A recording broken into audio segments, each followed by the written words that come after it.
Have you ever felt like something was wrong, but everyone told you it was fine? I'm Dorothy Walker. I'm 72 years old, and 3 years ago I made a decision that almost killed me. I let my daughter-in-law into my life. I gave her my trust, my bank account, my signature, and she used every single piece to build a plan that would end with me in a grave and her in my house. The problem? She documented everything: the poisoning schedule, the fake invoices, the forged will, even the final dose, timed, dated, ready. But here's what she didn't plan on: my best friend looking out her kitchen window at exactly 11:47 on a Tuesday morning. If you've ever ignored your gut because you didn't want to seem paranoid, stay with me. This story might save your life. I should have known something was wrong when Valerie started being nice to me. Not regular nice, not daughter-in-law brings you soup nice, the kind of nice that feels like someone practicing for a performance, the kind where every gesture comes with a smile that lasts 2 seconds too long. But I'm getting ahead of myself. It was a Tuesday in late August 2024. I was supposed to be resting. That's what Valerie kept telling me. Rest, Mom. I'll handle everything. And I did. I rested so much I barely recognized myself anymore. 72 years old, and I could barely keep my eyes open past noon. My hands shook when I held my coffee mug. My kitchen smelled like lemon cleaner because I couldn't remember if I'd already cleaned the counters or not. Penelope, my best friend and next-door neighbor for 18 years, had been watching me get smaller, quieter. She'd call, and I'd say I was fine.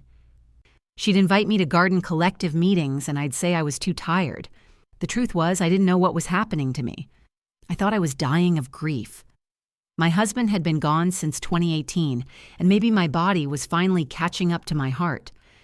That Tuesday, I was sitting at my kitchen table staring at nothing when my phone buzzed. It was Valerie. The message was bright and cheerful. Made you lunch before work. Coming over at 1 to eat together? Join me? I smiled. See? Nice. Thoughtful. Caring. I texted back, "That sounds wonderful. See you then." I didn't know Penelope was standing at her kitchen sink at that exact moment, hands deep in dishwater, watching Valerie's car pull into my driveway at 11:47 a.m., 3 hours before her shift at the hospital billing office was supposed to end. I didn't see Valerie let herself in through my side door with a covered dish wrapped in that blue checkered cloth my husband used to love. I didn't count the 8 minutes Valerie stayed inside my house before leaving in a hurry, checking the street like she was making sure no one saw her. I didn't see any of it. But Penelope did. And 30 minutes later, when I sent that text about lunch, Penelope's stomach dropped. Because Valerie hadn't come before work. She'd come during lunch, during her shift, in the middle of the day, and Valerie never left work early.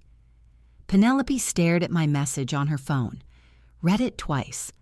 Then she looked out her window at my house, quiet still, the covered dish waiting inside. Her hands were shaking when she typed back. My phone buzzed again. Penelope's message lit up my screen. "Don't eat it." I saw her come at lunch, not morning. Something's wrong.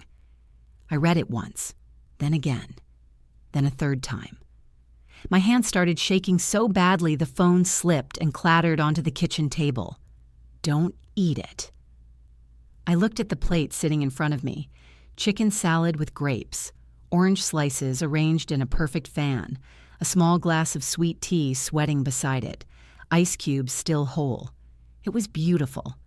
Valerie never made food look this nice. My phone started ringing. Penelope. I stared at her name on the screen. Couldn't move. Couldn't answer. It rang 3 times and stopped. Rang again. Stopped. Rang a third time. I heard her voice before I saw her. "Dorothy." The side door flew open. Penelope was in my kitchen, breathless, her hands still wet from washing dishes.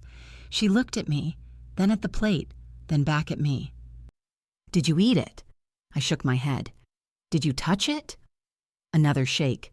Penelope pulled out her phone and took a picture of the plate. Then she grabbed plastic wrap from my drawer and covered it carefully, like it was evidence.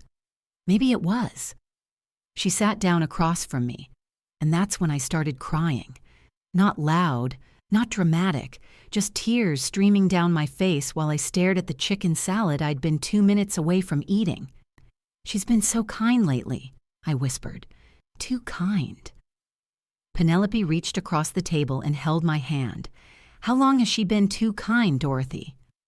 I couldn't answer, didn't know how, because when I tried to think back, when I tried to remember when Valerie's kindness started feeling wrong, everything blurred together. March? April? May? When did I start feeling sick all the time? When did I start forgetting things? When did my own kitchen start feeling like a place I didn't recognize? "Penelope," my voice cracked. "I found something 3 weeks ago." Her grip tightened. "I didn't tell anyone because I thought I was losing my mind. Tell me now." I pulled out my phone with trembling hands, scrolled through my photos, found the ones I took in secret, the ones I'd stared at for 3 weeks, trying to convince myself they weren't real. I slid the phone across the table. Penelope's face went white. "Oh, Dorothy." I knew what she was seeing. The photocopies, the will, my name, my house, my life, signed away on paper I never touched. "If she forged the will," Penelope whispered, "she needs you gone." We both looked at the plate, the beautiful, perfect plate, the lunch Valerie made before work, the lunch I almost ate. "Oh God," I breathed. "The lunch." Penelope held my phone so steady her knuckles turned white. I couldn't stop shaking. "Walk me through it," she said, "every detail." So I did. 3 weeks ago, July the 29th, I remember because it was a Monday, Michael borrowed Valerie's car. His was in the shop. Something about the transmission. He took Valerie's sedan and left me his keys in case I needed anything. I didn't need anything. But the next morning, Valerie asked me to grab her sunglasses from her car, said she left them in the center console. I found them. But when I reached for them, a stack of papers slipped out from under the passenger seat. Photocopies. I almost put them back without looking, but the top page had my name on it. Dorothy Jean Walker. My full name, typed clean and official. I pulled the stack out. 5 pages. Stapled in the corner, last will and testament. My will. Except I'd never signed a will. Never went to a lawyer. Never sat in an office with witnesses and a notary. But there it was. The house. My house. The one my husband left me mortgage-free in 2018. Left to Michael and Valerie. My investment account, 43 years of teaching elementary school, every penny saved, left to Michael and Valerie. Everything. All of it. Gone. At the bottom of the page, my signature. Except it wasn't. I've signed my name 10,000 times. I know how my capital D leans. I know the loop in my Y. I know the way my hand moves. This signature was close, but wrong. The D leaned the other way. And below it, a notary stamp. Jenkins and Associates, Richmond, VA. I'd never been there, never heard of them. 2 witness names typed underneath. Barbara Hill and Thomas Scott, strangers. I sat in Valerie's car for 20 minutes staring at those papers. The vinyl seat crackled in the July heat. The copies smelled like toner, fresh, recent. I took pictures, every page. Then I put the papers back exactly where I found them, grabbed the sunglasses and went inside. For 3 weeks, I didn't tell anyone. I thought I was going crazy. Thought grief was making me paranoid. Thought maybe I had signed something and forgotten. Maybe I was sicker than I realized. Maybe forgetting things meant forgetting entire legal appointments. But I couldn't shake it. I'd pull up the photos on my phone late at night and zoom in on that signature, the wrong D. The witnesses I'd never met, the notary office I'd never visited, and Valerie kept being kind, cooking for me. Checking on me, offering to handle my bills, talking about care facilities and getting professional help. I thought she was worried about me. Now, sitting across from Penelope with that beautiful plate of chicken salad wrapped in plastic, I finally understood. She wasn't worried about me. She was waiting for me to die. Dorothy. Penelope's voice was low, controlled.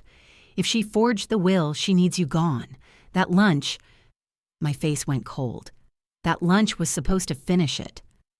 Penelope set my phone down carefully. We need help now. The people closest can do the most damage. Subscribe. Protection starts with knowledge. If someone you trusted had your signature, what could they do? Think about that. Penelope didn't ask permission. She grabbed her phone and dialed. 2 rings.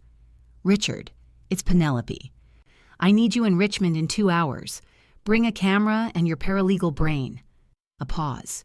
Because someone's trying to kill Dorothy, and we have proof. I heard a man's voice through the speaker, urgent, clipped, asking questions. Penelope answered in short bursts. Forged will, suspicious lunch, danger now. Richard, Penelope's nephew, a paralegal in Norfolk, asked 3 things. Did you touch the food? No. Does Valerie have access to the house? Yes, keys, power of attorney.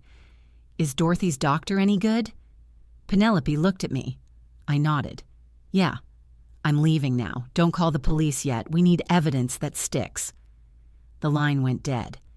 Penelope made coffee. Not because we wanted it, because we needed something to hold. 2 hours and 14 minutes later, Richard's car pulled into Penelope's driveway. He walked into my kitchen carrying a backpack, his face calm but his eyes sharp. He was younger than I expected, early 30s, glasses, quiet confidence. He set his backpack on my table and pulled out a document scanner, a tablet, and a small voice recorder. Then he looked at me. Mrs. Walker, I'm going to ask you questions. Answer as clearly as you can. Don't add emotion, just facts and timelines. Can you do that? I nodded. Good. Walk me through everything. So I did. The fall in March. Minor, but Valerie insisted I see a doctor. The power of attorney she said I needed just in case. The dinners she cooked that made me feel sick. The weight I lost, the confusion, the tremors. The forged will I found 3 weeks ago. The lunch that arrived today. Richard typed everything on his tablet. His notes appeared in real time. Bullet points, timestamps, clean and methodical. When I finished, he turned the tablet toward me. This is your timeline. Does it look accurate? I scanned it. Every date, every symptom, every moment Valerie inserted herself deeper into my life. Yes. Richard photographed the lunch plate from 4 angles, labeled each photo with the time, 1:47 p.m., August 27, 2024. Then he opened my phone and downloaded the photos of the forged will. He pulled up the notary office online, Jenkins and Associates, real business, downtown Richmond. Website listed services for medical billing clients.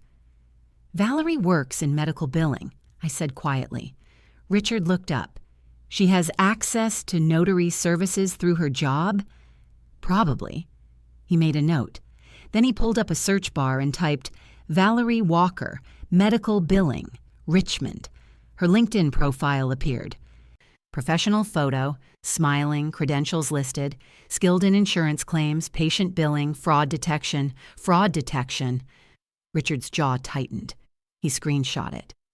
Mrs. Walker, I'm filing an emergency protective order by 5 p.m. today. It'll freeze your accounts and revoke Valerie's access.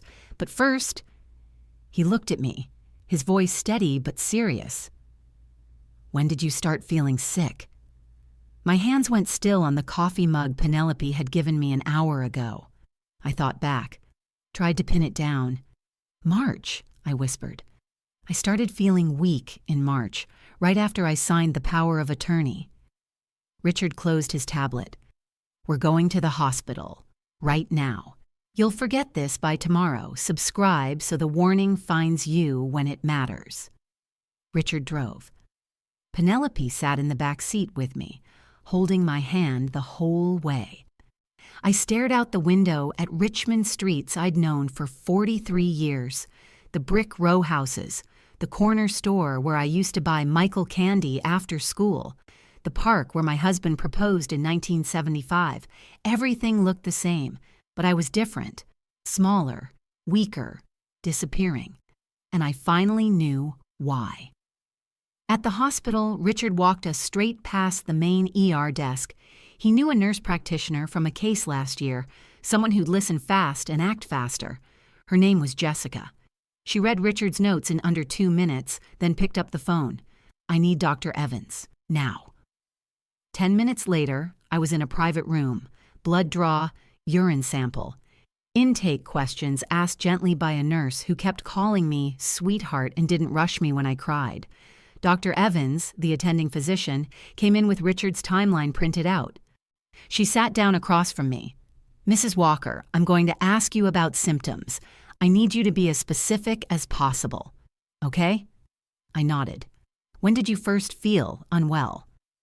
"March 12th, the day after I signed the power of attorney." She wrote it down. "What kind of symptoms?" I listed them, one by one, watching her face stay neutral, professional. Late March, nausea after dinners Valerie cooked. April, fatigue so heavy I stopped going to my garden collective meetings I hadn't missed in 5 years. May, confusion, forgetting appointments, losing words mid-sentence. My hands started shaking. June, I dropped 8 pounds, couldn't eat. Everything tasted wrong. July, Valerie started talking about care facilities, said I needed help, said she was worried. August, I could barely stay awake. Some days I didn't get out of bed until noon. Dr. Evans's pen stopped moving. "Mrs. Walker, who had access to your food?" "Valerie, she cooked dinner 3 times a week, brought me lunch on weekends." "Who drove you to medical appointments?" "Valerie." "Who managed your medications?" My voice cracked. "Valerie." Dr. Evans turned to her computer and pulled up something. Then she turned the screen toward me. Ethylene glycol poisoning. Symptoms in elderly patients. I read the list: nausea, fatigue, confusion, tremors, weight loss, mimics natural age-related decline. Every single one matched. My hands went numb. "Antifreeze," Dr. Evans said quietly. "Small doses over an extended period. It's deliberate, calculated, designed to look like you're just getting older." Penelope made a sound beside me, half sob, half fury. "I thought you were just grieving," she whispered. "I thought you were sad." "You were dying," Dr. Evans said. Her voice was steady, but I saw the controlled anger in her eyes. "Without this screen, we would have ruled it natural causes eventually." She stood up. "I'm ordering a full toxicology panel, specifically flagging ethylene glycol metabolites. If I'm right, and I think I am, the police will be involved. Do you understand?" I understood. For the first time in 6 months, I understood everything. A hospital social worker arrived 20 minutes later, asked about Valerie, about the power of attorney, about who had access to my house, my money, my life. She documented it all. By 5:47 p.m., Richard filed the emergency protective order electronically from the hospital. By 6:15 p.m., my bank accounts were frozen. Valerie's access, revoked. The social worker closed her notepad. "Results take 24 to 48 hours. But if this is what we think it is, the police will want that lunch plate, and they'll want to talk to Valerie tonight." I looked at Penelope, at Richard, at Dr. Evans standing in the doorway. "She poisoned me," I said out loud, testing the words, hearing them in my own voice. "Yes," Dr. Evans said, "she did."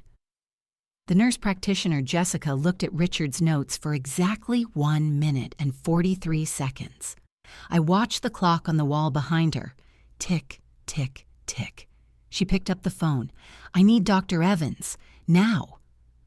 Within 10 minutes, I was in a private room, not the ER waiting area with the bright lights and crying children. A real room with a door that closed and a bed with clean white sheets. A nurse came in, young, gentle, called me sweetheart 3 times while she wrapped the blood pressure cuff around my arm. "You're safe now," she said softly. "We're going to figure this out." I wanted to believe her. The blood draw hurt less than I expected, or maybe I was already so numb that needles didn't register anymore. Penelope held my hand the whole time, didn't say a word, just held on. Dr. Evans arrived with Richard's timeline printed out and a yellow highlighter in her hand. She sat down across from me. didn't tower over me, didn't rush, and asked permission to go through everything again. I said yes. We went through it. March 12th. The power of attorney. The fall Valerie said was serious, but the doctor said was minor. The dinners that made me sick, the weight loss, the confusion, the tremors, the way Valerie started talking about nursing homes in July. Dr. Evans highlighted each symptom as I named it. When I finished, she turned her computer screen toward me. Mrs. Walker, I want you to read this. Ethylene glycol poisoning. Symptoms in elderly patients. I read the list out loud because she asked me to. Nausea, fatigue, confusion, tremors, weight loss, looks like natural aging. My voice broke on the last one. This is what I think happened to you, Dr. Evans said. Her voice was steady, but I saw something in her eyes. Anger, controlled, professional. But there. Antifreeze, I whispered. Yes, small amounts over time, designed to look like you were just getting old, just getting sick, just declining. Penelope made a sound beside me, half sob, half fury. Without this toxicology screen, we would have called it natural causes when you... Dr. Evans stopped. We're not going to let that happen. She stood up and ordered the blood work, full toxicology panel, ethylene glycol metabolites flagged specifically, urine sample, everything documented. A hospital social worker arrived 20 minutes later. Her name was Megan. She had kind eyes and a notepad that filled up fast. She asked about Valerie, about the power of attorney, about who had keys to my house, who managed my medications, who had access to my bank accounts. I answered every question. Megan wrote it all down, then made 3 phone calls right there in the room. By 5:47 p.m., Richard's emergency protective order was filed electronically. By 6:15 p.m., my bank accounts were frozen. Valerie's access, gone. My phone buzzed. A text from my bank. Account access for Valerie Walker has been revoked per court order. I stared at that message until the screen went dark. Megan closed her notepad. Results take 24 to 48 hours. But Mrs. Walker, if this is what we think it is, and I believe it is, the police will be involved. They'll want that lunch plate, and they'll want to talk to Valerie. Penelope spoke for the first time in an hour. Good. Dr. Evans ordered me to stay overnight for observation. Penelope said she wasn't leaving. Richard went home at midnight to get a few hours of sleep, promised he'd be back at 7 in the morning.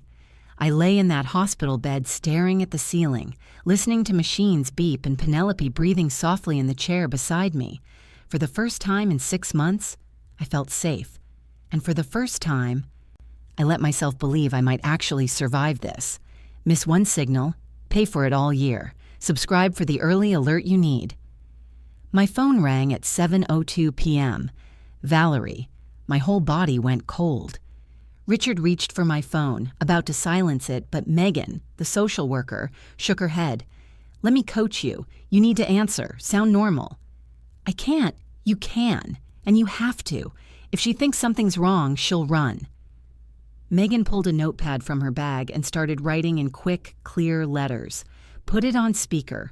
Answer calmly. Read what I write. Can you do that? My hand shook so badly Penelope had to help me press the green button. Hi, sweetheart. Valerie's voice came through bright and sugar-sweet. Mom, where are you? I came by with dessert and you're not home. More food. My stomach turned.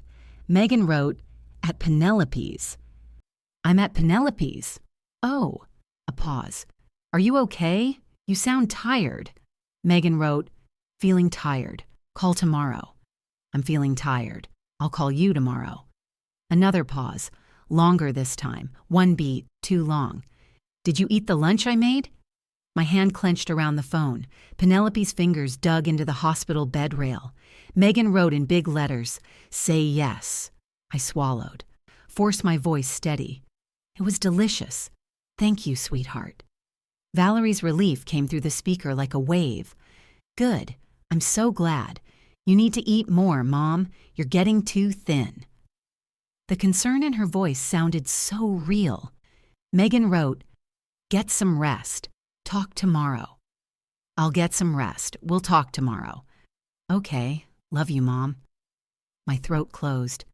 Love you, too. The call ended. Nobody moved for 10 full seconds. Penelope's hand was still gripping the bed rail, knuckles white. Richard exhaled slowly, deliberately, like he'd been holding his breath the entire time. Megan set down her notepad. You did perfectly. I didn't feel perfect. I felt sick. She asked if I ate it. I know. She wanted to make sure it worked. I know.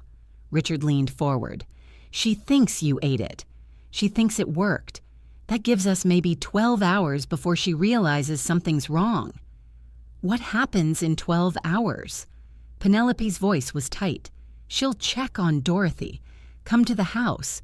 When Dorothy's not dead, she'll know we're onto her. Megan stood up, which is why the detective needs to move fast. The lunch plate is evidence. Valerie's car, her computer, her work records, all of it needs to be secured before she knows to destroy it. My phone buzzed. A text from Valerie. Get some rest, Mom. I'll check on you tomorrow morning. A heart emoji. I showed it to Megan. She took a picture of it with her own phone. Evidence, she said quietly. Everything's evidence now. I lay back against the hospital pillows, my phone still warm in my hand. Valerie thought I ate the lunch. Valerie thought I was dying. Valerie thought she'd won. She had no idea I was 20 miles away in a hospital bed, surrounded by people who were building a case that would put her in prison.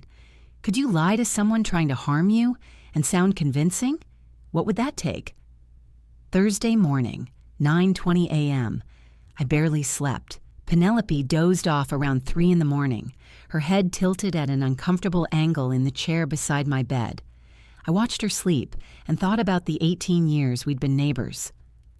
18 years of shared coffee, garden meetings, neighborhood gossip. 18 years of her paying attention when I stopped being myself. Richard returned at 7 like he promised. Brought coffee in paper cups and a change of clothes for Penelope. He looked tired but focused. At 9:15, there was a knock on the door. Dr. Evans walked in. She didn't sit down, just stood in the doorway holding a piece of paper with yellow highlighting all over it. Ethylene glycol metabolites. Positive. Small doses over an extended period. The room went silent. It's there, Dr. Evans continued, in your system. The metabolite levels are consistent with repeated small doses over several months, not a single large dose. This wasn't an accident. This wasn't a one-time thing. She walked closer, handed the report to Richard. This was deliberate, calculated, designed to mimic natural age-related decline. Without this toxicology screen, Mrs. Walker, you would have died within weeks, maybe days, and it would have been ruled natural causes. My face didn't show shock. It showed something else. Vindication. I wasn't crazy. I wasn't paranoid. I wasn't imagining things. Valerie poisoned me. It was real. On paper. Highlighted in yellow. Scientifically confirmed. Richard photographed the report with his phone. Every page, every highlighted line. Document everything, Dr. Evans said.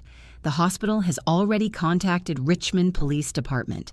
A detective is on her way. Penelope's coffee sat untouched in her hand, gone cold. How close was she? Penelope's voice cracked. How close did Dorothy come? Dr. Evans's jaw tightened. If she'd eaten that lunch yesterday? The concentration we found in the plate. She stopped, started again. She wouldn't have made it through the night. The room felt smaller, the walls closer. I looked down at my hands, the hands that shook when I held my coffee mug, the hands that trembled so badly I thought I was just getting old. They were steady now. The detective will want to talk to you, Dr. Evans said. She'll want the lunch plate, Valerie's contact information, access to your medical records, the forged will, everything. We have it all, Richard said quietly. Every piece. At 10:15 a.m., the detective arrived. She was younger than I expected, mid-30s, sharp eyes, no-nonsense voice. Her name was Detective Alice Chang. She pulled a chair up to my bed and opened a notepad. Mrs. Walker, I'm going to ask you 3 questions, and I need you to answer as clearly as possible. I nodded. Does Valerie know you're here? No, she thinks I'm at Penelope's house. Where's the lunch plate she brought yesterday?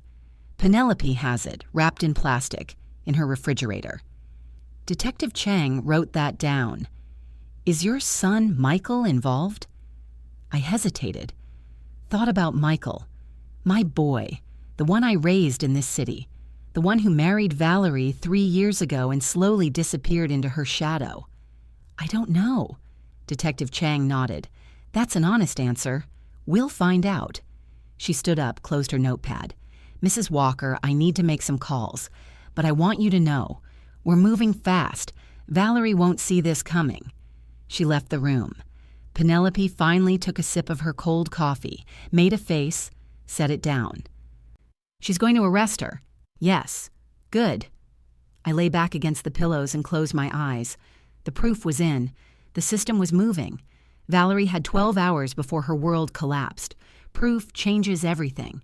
But how do you get proof before it's too late? At 11:30 a.m., my son walked into the hospital room. Michael stopped 3 feet from my bed, just stood there, backlit by the window, his face pale and confused. She told me you had the flu. Those were the first words out of his mouth. Not, are you okay? Not, what happened? She told me you had the flu. Detective Chang had called him an hour earlier, asked him to come to the hospital without telling Valerie why. Michael agreed, drove straight here, walked in expecting to find his mother with a fever and a box of tissues. Instead, he found me in a hospital bed with Penelope, Richard, and a police detective. Michael. My voice came out steadier than I expected. Sit down. He didn't move. Detective Chang spoke instead.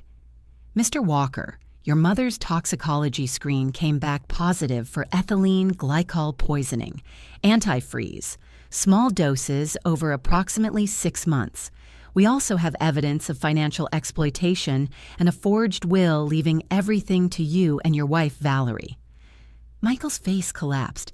He sat down hard in the chair, didn't deny it, didn't protest, didn't defend Valerie. He just sat there, staring at the floor. Start talking, Detective Chang said, and he did. The words came out in fragments, broken, ashamed. Valerie controlled everything, the money, the schedules, who he could see, where he could go. She had access to his work email, his personal accounts, his phone. She told him I was declining naturally, said the power of attorney was to protect me, said the confusion and weight loss were just grief and age. Michael noticed I was getting sicker, but Valerie explained it away every single time. She's grieving. She's getting older. It's normal, Michael. She's 72. When he questioned her, when he asked why I stopped coming to family dinners, why I looked so frail, Valerie threatened him, threatened to leave, threatened to ruin his career. She had screenshots of conversations he'd had, emails she could twist, access to things he'd said in private. Michael was terrified, paralyzed. I saw the will draft, he admitted, his voice hollow. Valerie showed it to me, said it was standard estate planning, that you'd signed it at some lawyer's office downtown. I never signed it, I said quietly. Michael looked up at me for the first time. His eyes were red. I didn't know the signature was forged. I swear, Mom. I didn't know. Detective Chang's pen kept moving across her notepad. What else did you know? Michael twisted his wedding ring, around and around. She talked about nursing homes, said you'd be better off with professional care. I thought she was just being practical. Did you know about the poisoning? The word hit him like a physical blow. What? The antifreeze. Did you know your wife was poisoning your mother? Michael's face went white, then gray. Then he bent forward and put his head in his hands. No, oh God, no. He broke, completely. Penelope's hand tightened on my shoulder, protective, steadying. I watched my son fall apart 6 feet away from me and felt grief, anger, pity, all of it at once. Detective Chang gave him 30 seconds, then asked the question that mattered. "Michael, where is Valerie right now?" He pulled out his phone with shaking hands, checked the location tracker. "She texted 20 minutes ago." His voice was barely audible. "She's at the bank, withdrawing cash." Detective Chang was out of her chair and on her phone before Michael finished the sentence. "This is Chang. I need units at Capital One, Broad Street location. Suspect is on site now. Valerie Walker. 34 years old, 5'6", brown hair. Approach with caution. She's about to be arrested for attempted murder." She gave Michael's phone to Richard. "Send me that location. Now." Michael sat frozen in the chair, still twisting his wedding ring. I looked at my son and wondered when I'd lost him, and if I'd ever get him back. Control hides in plain sight. Subscribe so you recognize it early. Valerie was in the bank parking lot counting cash in her car when 2 Richmond Police Department units blocked her in. I wasn't there, but Detective Chang called me 20 minutes later and told me exactly how it went down. 12:07 p.m., officers arrived at the Capital One on Broad Street. Michael had given them Valerie's exact location through the phone tracker she'd made him install months ago. Control, hiding as concern. Valerie exited the bank holding a white envelope. Thick, full. She walked to her car, same blue sedan where I'd found the forged will, unlocked it, slid into the driver's seat. Before she could turn the key, 2 officers approached from both sides. Tap, tap on the window. Valerie looked up, confused but calm, still performing. She rolled down the window. "Yes, officers." "Ma'am, please step out of the vehicle." "Is something wrong?" "Step out, please." She complied, smooth, cooperative. The way innocent people act when police approach. They asked her name. Valerie Walker. They confirmed her identity, checked her license, then they said it. "Valerie Walker, you're under arrest for attempted murder, elder abuse, and financial exploitation of a vulnerable adult." Detective Chang said Valerie's face went through 3 expressions in 5 seconds. Shock, calculation, denial. "This is ridiculous. I'm a caregiver. I'm protecting my mother-in-law. She's confused. She's not well. Someone's filling her head with, 'You have the right to remain silent.'" They cuffed her. Read her Miranda rights. Her voice shifted from sweet to sharp to desperate in under a minute. "I want a lawyer. This is insane. You're making a mistake." They searched her car, found $22,000 cash in the envelope, fresh withdrawal, no explanation, found account transfer receipts in the glove compartment, found a notebook wedged under the passenger seat, the same seat where I'd found the forged will. The notebook was the worst part. It detailed everything. My decline. Dates, symptoms, dosages, written like a diary but too clinical, too planned, too cold. They seized it all. Valerie was placed in the back of a patrol car. The door closed with that final metallic click. Bank parking lot witnesses filmed the whole thing on their phones. Detective Chang came back to the hospital at 1:15 p.m. She showed me a photo of the notebook on her phone. I read one entry, dated 3 days ago. "Final dose ready. Timing. Thursday lunch. Expect outcome by weekend." Expect outcome, not hope she feels better, not praying for recovery. Expect outcome. She wrote it down, planned it, documented her plan to kill me like it was a work project. I handed the phone back to Detective Chang. "She wrote it all down," I said quietly. "Criminals often do. They think it helps them stay organized. Really, it just makes our job easier." Penelope was still beside me. Richard stood near the window. Michael sat in the corner, face in his hands. My daughter-in-law was in custody. The lunch plate was evidence. The forged will, the fake invoices, the search history, the notebook, all of it building a case that would put her away for years. Valerie had been so careful, so calculated, so cold. But she didn't count on one thing. Penelope looking out her kitchen window at exactly 11:47 a.m. On a Tuesday morning. She wrote it down, planned it, documented it. What does that level of cold calculation look like in your life? Valerie's medical billing job didn't just give her knowledge, it gave her a blueprint. Over the next week, forensic accountants worked with Detective Chang and Richard to trace exactly what Valerie had done. I sat in Richard's office and watched them explain it. Valerie used her access to medical billing systems and my power of attorney to create fake invoices, nursing care services, home health consultations, medical equipment rentals. She submitted them to my investment account administrator. They looked legitimate. Professional letterhead, real tax ID numbers, official invoice numbers. The administrator processed them as medical expenses. No questions asked. Why would there be? Valerie was my daughter-in-law. She had power of attorney. The invoices looked real. Total theft, $40,000 over 6 months. Richard showed me the spreadsheet he built. Every withdrawal, every date, every fake invoice, a red line trending down, my life savings draining month by month. The invoices listed a company called Riverside Home Care Solutions, LLC. Valerie registered it herself. Fake address, a P.O. box 3 blocks from her workplace. Fake tax ID, real bank account, hers. She'd been stealing from me since March, the same month I signed the power of attorney. But that wasn't all. Detective Chang brought her laptop to Richard's office, pulled up Valerie's work computer search history.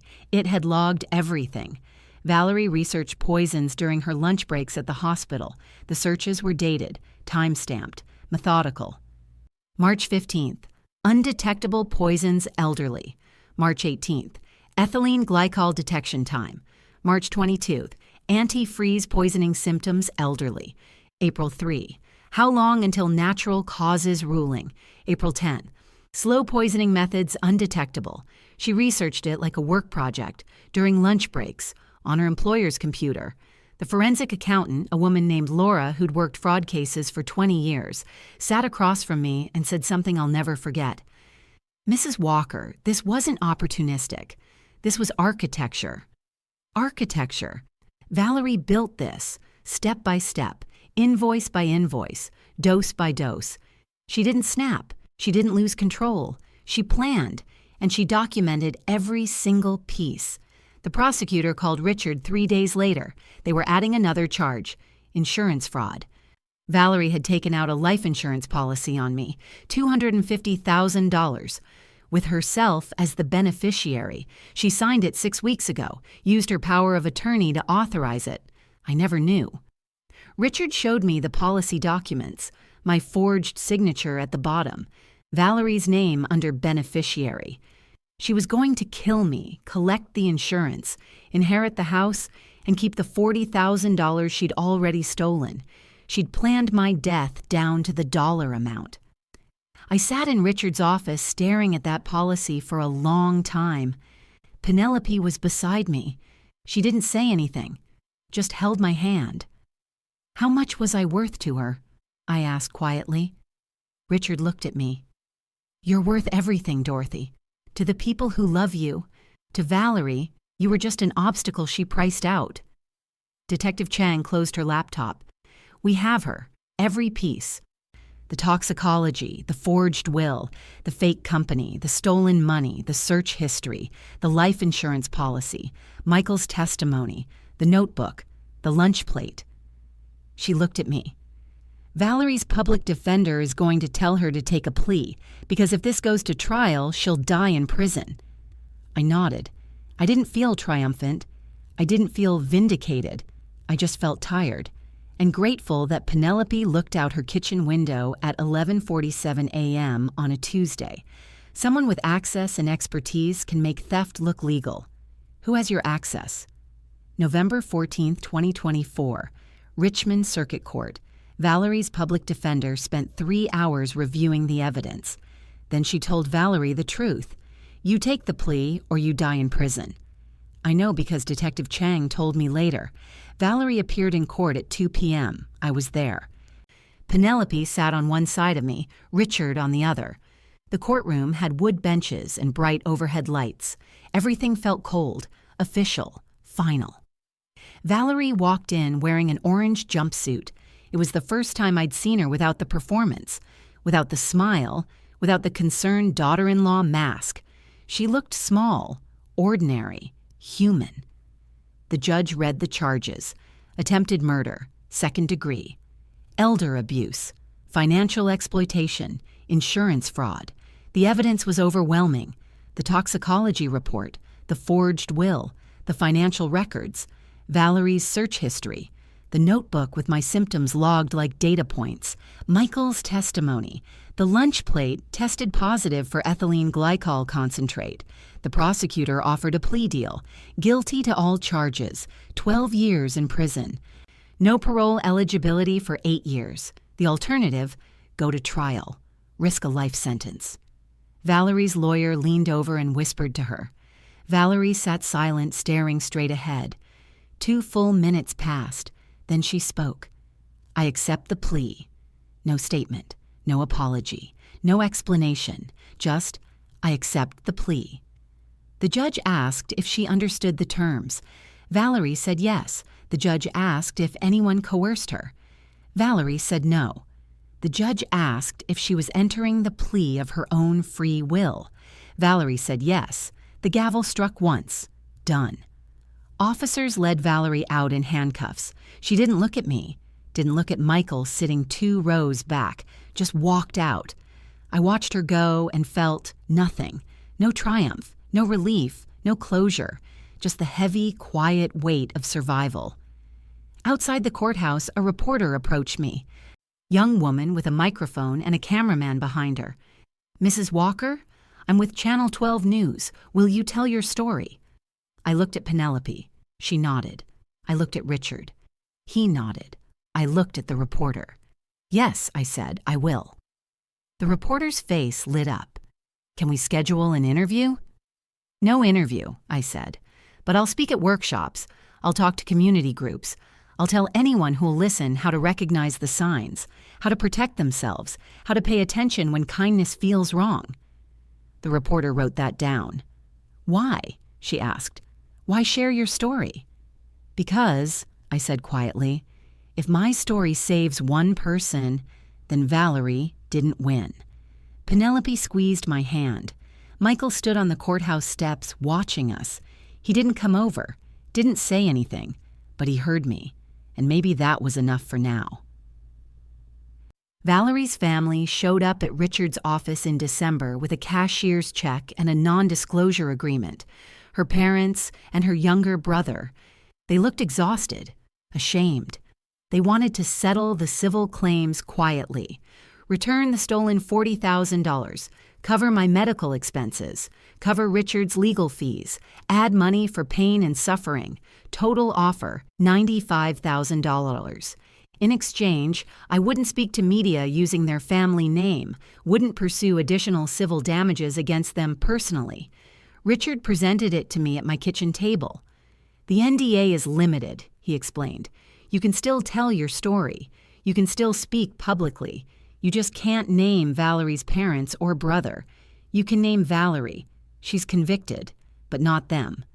I read the agreement twice. They're trying to protect their reputation, I said. Yes, they didn't do this. Valerie did. That's right. I thought about it. The money would restore what Valerie stole and then some. It would cover everything Richard had done. It would give me a cushion. And Valerie's family, they didn't poison me. They didn't forge my will. They didn't create fake invoices. They just had the bad luck of being related to someone who did.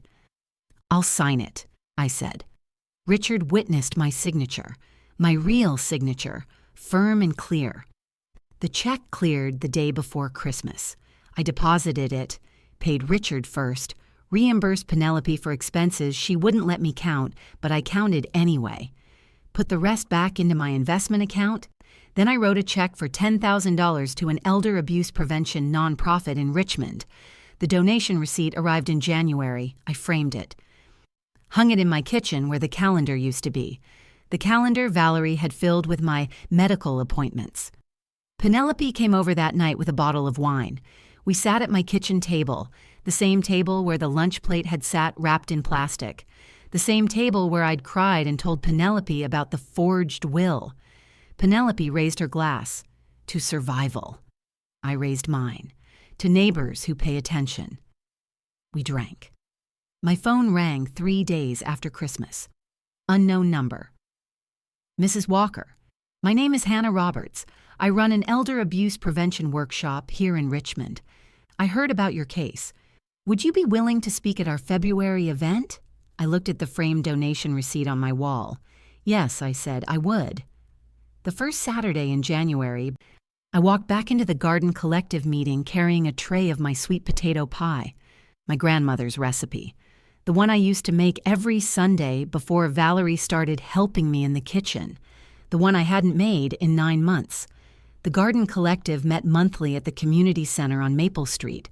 I'd been a member for 5 years, never missed a meeting, until March 2024. I missed 9 in a row. When I walked in at 10 a.m., conversation stopped. Everyone turned. Then applause, not loud, not dramatic, just steady, welcoming, certain. I set the pie on the table and sat in my old chair, the one by the window. Someone had saved it for me. They went through updates. The fall harvest had been good. The new compost system was working. They were planning spring planting, tomatoes, peppers, herbs. Leo, an older man who'd been gardening in Richmond for 40 years, asked my opinion on heirloom tomato varieties. I gave it. It felt normal. It felt right. After the meeting, people approached carefully, asked if I was okay, if I needed anything. I told them the truth. Not all of it, but enough. I was unwell. Someone close made it worse. I'm recovering now.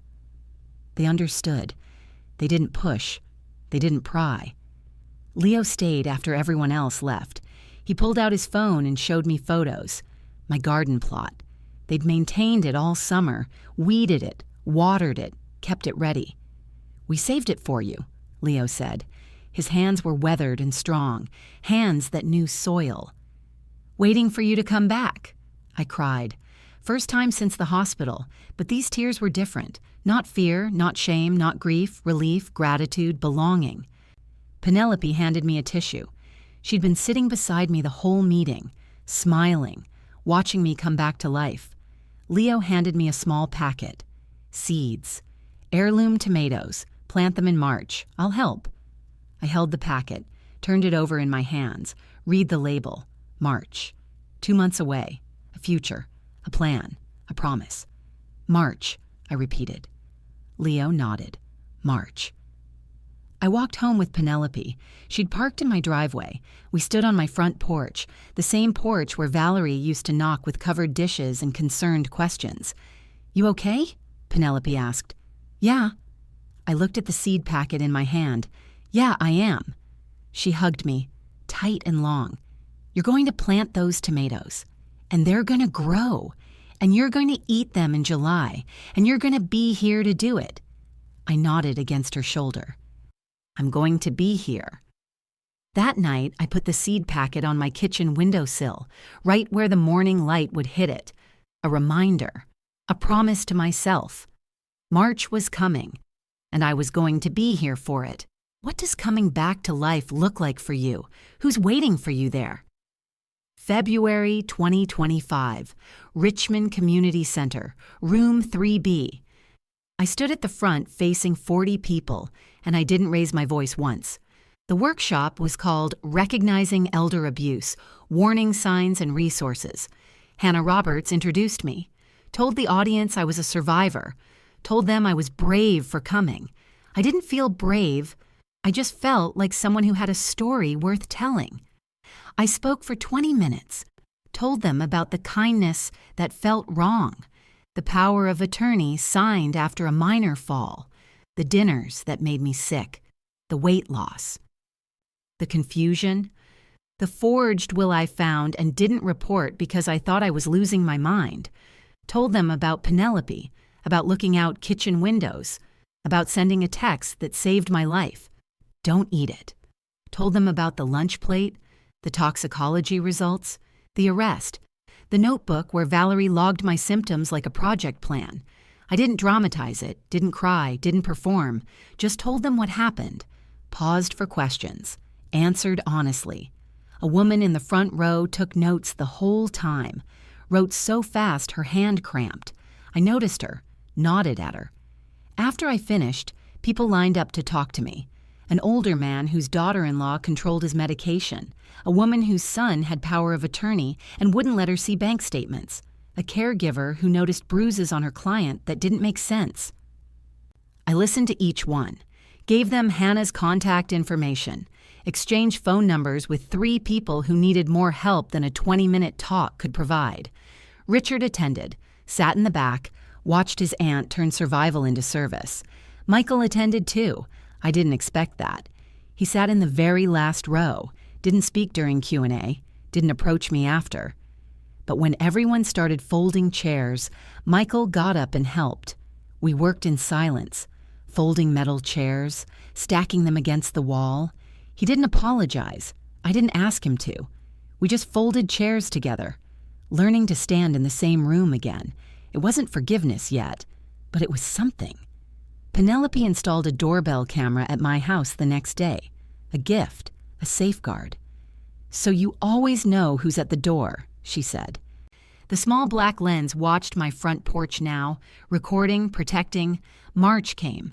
Leo showed up at my house on the first Saturday with gardening gloves and a trowel. We planted the heirloom tomatoes together, 6 plants, deep in the soil, roots taking hold. My investment account started growing again, slowly, steadily. The row house smelled like sweet potato pie on Sundays. I kept the toxicology report in a folder labeled Evidence of Survival. Filed it in my desk drawer. Didn't look at it often, but knew it was there. Some mornings were hard. I'd wake up and forget for 5 seconds, then remember, then feel the weight of it all over again. But most mornings were good. I'd make coffee, water the tomato seedlings in my kitchen window, call Penelope, plan my day. I was alive. I was speaking. I was planting. I was thriving in the soil of my own strength. Dorothy Walker, 72, stands in her garden on an April morning, dirt under her fingernails, sun warm on her shoulders. Penelope calls from the fence, "Coffee's ready." I smile. Coming. I look at the tomato plants, green, strong, reaching toward the light. I think about the lunch I never ate, the will I never signed, the life I refused to lose. I wash my hands, cross to Penelope's kitchen, and live.